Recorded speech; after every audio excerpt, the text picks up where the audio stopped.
ام المومنین حضرت میمونہ بنت حارث رضی اللہ تعالی عنہ۔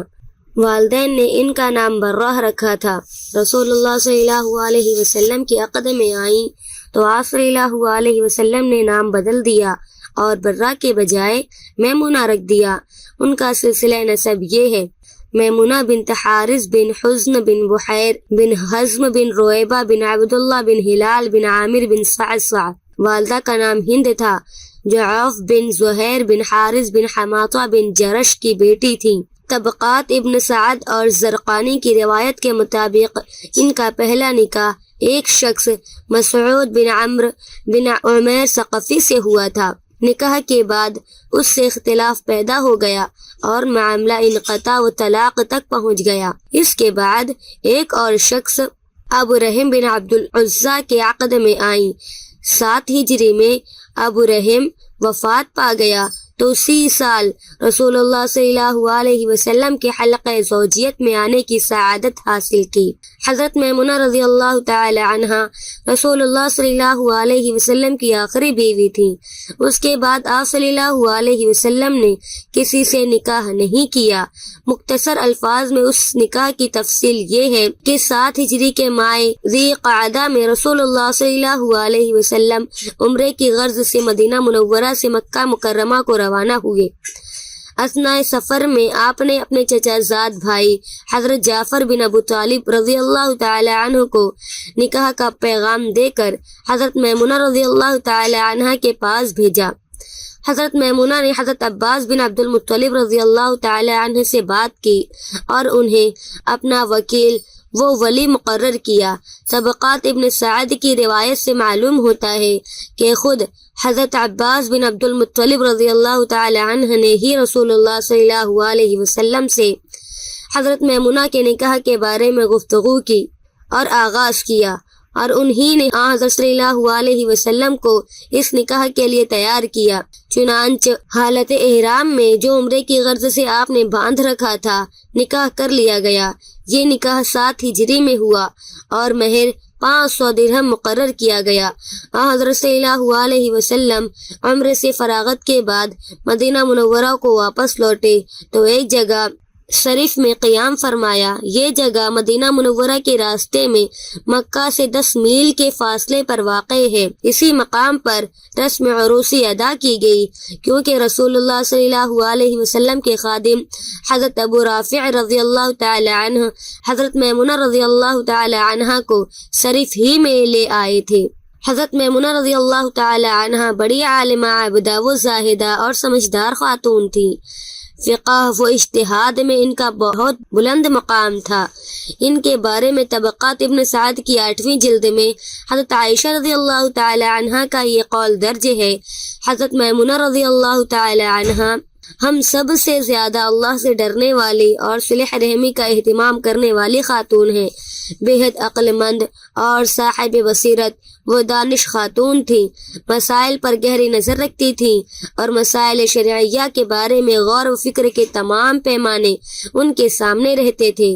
اس کا اندازہ اس واقعے سے کیجئے کہ ایک مرتبہ ایک عورت بیمار پڑ گئی۔ اس نے نذر مانی کہ شفا یاب ہو گئی تو بیت المقدس کا سفر کروں گی اور وہاں جا کر نماز پڑھوں گی۔ چند دنوں کے بعد صحت یاب ہو گئی اور بیت المقدس کے سفر پر روانہ ہونے کی تیاری شروع کر دی۔ رخصتی سلام کے لیے حضرت میمونہ رضی اللہ تعالی عنہ کی خدمت میں حاضر ہوئی اور درخواست دعا کی۔ انہوں نے ساری بات سنی تو فرمایا: دیکھو، تمہیں معلوم ہے مسجد نبوی میں نماز پڑھنے کا کتنا اجر ملتا ہے۔ مسجد نبوی اللہ کی ایک انتہائی مقدس جگہ ہے اور اس کے آخری پیغمبر حضرت محمد مصطفیٰ صلی اللہ علیہ وسلم کی تعمیر کردہ ہے۔ اس میں نماز پڑھی جائے تو دوسری مسجدوں سے 1000 گنا زیادہ ثواب ملتا ہے۔ تم اتنا دور دراز کا سفر کرنے کی بجائے مدینہ ہی میں رہو اور مسجد نبوی میں نماز پڑھ لو، اس سے اللہ کے نزدیک زیادہ مستحق اجر و ثواب قرار پاؤ گی۔ حضرت میمونہ رضی اللہ تعالی عنہ پیکر اخلاص میں غریبوں کی ہم درد و معاون تھی۔ کبھی کبھی قرض بھی لیتی تھیں اور وہ قرض کی رقم مستحقین کو تقسیم کر دیتی تھیں۔ ایک مرتبہ کچھ زیادہ مستحقین آ گئے تو ان کا مطالبہ پورا کرنے کے لیے زیادہ قرض لے لیا۔ کسی نے پوچھا، آپ جو اتنا زیادہ قرض لے رہی ہیں اسے ادا کرنے کی کیا شکل ہوگی؟ فرمایا، رسول اللہ صلی اللہ علیہ وسلم کا ارشاد ہے، جو شخص ادا کرنے کی نیت سے قرض لیتا ہے اللہ اس کا قرض ادا کرنے کی کوئی صورت پیدا کر دیتا ہے۔ میں ضروری امور کی تکمیل کے لیے قرض لے رہی ہوں اور میرا مقصد نیک ہے، نیز مجھے یہ قرض بہرحال ادا کرنا ہے۔ اللہ کے پیغمبر کے ارشاد کی روشنی میں مجھے یقین ہے اللہ تعالیٰ میرے قرض ادا کرنے کی ضرور کوئی بہتر اور مناسب صورت پیدا کر دے گا۔ شریعت نے احکام کی تبلیغ کے لیے ہر وقت کوشاں رہتی تھی، اور اگر کوئی احکام رسول کی ذرا بھی مخالفت کرتا تو اس سے سخت برتاؤ کرتی۔ ایک دفعہ ان کا ایک رشتہ دار ان کے مکان پر آیا، اس سے گفتگو ہوئی تو معلوم ہوا کہ اسلام کے احکام کی کسی نہ کسی پہلو سے مخالفت کر رہا ہے۔ فوراً جھڑک دیا اور سخت الفاظ میں آئندہ اپنے مکان پر آنے سے روک دیا۔ انہیں غلام آزاد کرنے کا بہت شوق تھا۔ ایک مرتبہ ایک لونڈی کو آزاد کیا تو حضرت صلی اللہ علیہ وسلم نے فرمایا، اللہ تم کو اس کا اجر دے گا۔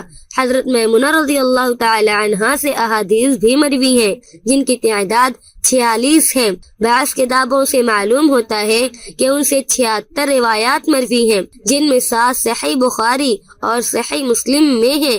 ان روایات سے یہ حقیقت نمایاں ہو جاتی ہے کہ فقاہت اور علمی بصیرت میں ان کا پایہ بہت بلند تھا۔